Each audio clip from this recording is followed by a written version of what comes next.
গার্লফ্রেন্ডের নাম্বার মা দিয়ে সেভ করে রাখছিলাম। আর না রাখা কোনো উপায় আছে? কারণ আমার যে বন্ধু বান্ধব তারা অবশ্যই আমার মোবাইল থেকে আমার গার্লফ্রেন্ডের নাম্বার নিয়ে যাইবো, নিয়ে অবশ্যই কল করবো।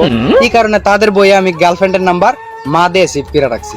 তো একদিন আমি বসে মোবাইল টিপতেছি, মোবাইল টিপার পরে আমার একটা বন্ধু আছে এখানে আইসা বলতেছে, কি রে এখানে কি করস? আমি কই এখানে নাচতাছি। বেটা নাচতাছি মানে? আমি কই তুই দেখতাছিস আমি এখানে বসে মোবাইল চাপতাছি, তারপরে কেন বলস আমি কি করি? ও আচ্ছা ঠিক আছে মোবাইল চাপতাছিস। আমাকে হ্যাঁ। তখন আমার বন্ধুর মতলব দিয়ে বিষয় একটা ভালো না। সে বলতাছে, বন্ধু কয়েকবার তোদের বাড়িতে গেছিলাম না? আমি কহ গেছিলি। তোর মা আমাদেরকে যে একটা আদর করছে রে, নিজে হাতে রান্না করে খাওয়াইছে। তোর মারে অনেক ভালোবাসি রে, তোর মা আমাদের নিজের সন্তানের মতন মানে আদর করে। তখন মানে এই কথা বলার পরে আমি তো পুরো জাকি ধরছি। আমি এত মতলব বিষয় একটা ভালো না। আমি তাড়াতাড়ি আমার মোবাইলটা পকেটে ঢুকাইছি। পকেটে ঢুকানোর পরে তোমার বলতে বলতেছে, রুকন তোর মায়ের সাথে কথা বলতে খুব ইচ্ছা করতেছে, দেখতে খুব ইচ্ছা করতেছে, কয়েকটা কল দে না তোর মার সাথে একটু কথা কই। আমি কই না, কারণ কল দেওয়া যাবে না। আমি কই আমার মার সাথে কথা কইলে বাড়িতে যাইস, মায়ের দেখবার ইচ্ছা হইলে বাড়িতে গিয়ে দিস। কোন না এখন তো যাইতে পারবো না, দেখ না একটু কথা বলি। তখন আমি দিতে চাই না, ও জোরাজুরি করে আমার কাছ থেকে মোবাইল নিয়ে গেছে। মোবাইল নিয়ে আমার মোবাইলে ব্যালেন্স ছিল না, আমার মোবাইল থেকে নাম্বার নিয়ে, এর মোবাইলের নাম্বার নিয়ে ফোন মারছে। ফোন মারার পরে তো ফোন ধরার পরে ওই পাশ থেকে আমার গার্লফ্রেন্ড বলতেছে, খেয়ে ভাই। তখন আমার বন্ধু বলতেছে, আমি আপনার ভাই না তো, আপনি আমার আন্টি লাগেন। তখন আমার গার্লফ্রেন্ড বলতেছে, কি বলতেছেন সব আন্টি মানে?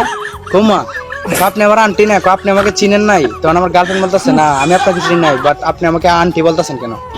আপনাকে আমি আন্টি বলবো না, আপনি রুকনের আম্মা না? পাইছে আমার গার্লফ্রেন্ডে কই আমি বিলে, আমার গার্লফ্রেন্ড বিলে আমার আম্মা। মিজাজটা খারাপ হয়ে থাকে না? তখন আমি আর কি চুপ কর এখন না কথা কইলি। তখন বলতেছে, আপনি রুকনের আম্মা না? তখন আমার গার্লফ্রেন্ড বলতেছে, এই সব কি বলছে আমি রুকনের আম্মা মানে? রুকন চিকে তো নাম্বারটা নিছি। তখন আমার গার্লফ্রেন্ড বলে, সত্যি? হ্যাঁ। রুকন কি বলছে আমাকে আম্মা বলতে? আপনি রুকনের আম্মা লাগেন?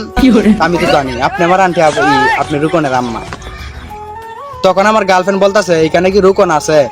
হ্যাঁ রুকন তো আছে, থাকবে না কেন? তখন আমার বন্ধু বলে, আন্টি আপনি ভালো আছেননি? তখন আমার গার্লফ্রেন্ড বলে, তোর ভালোর গোষ্ঠী মারে আগে রুকনের কাছে দে।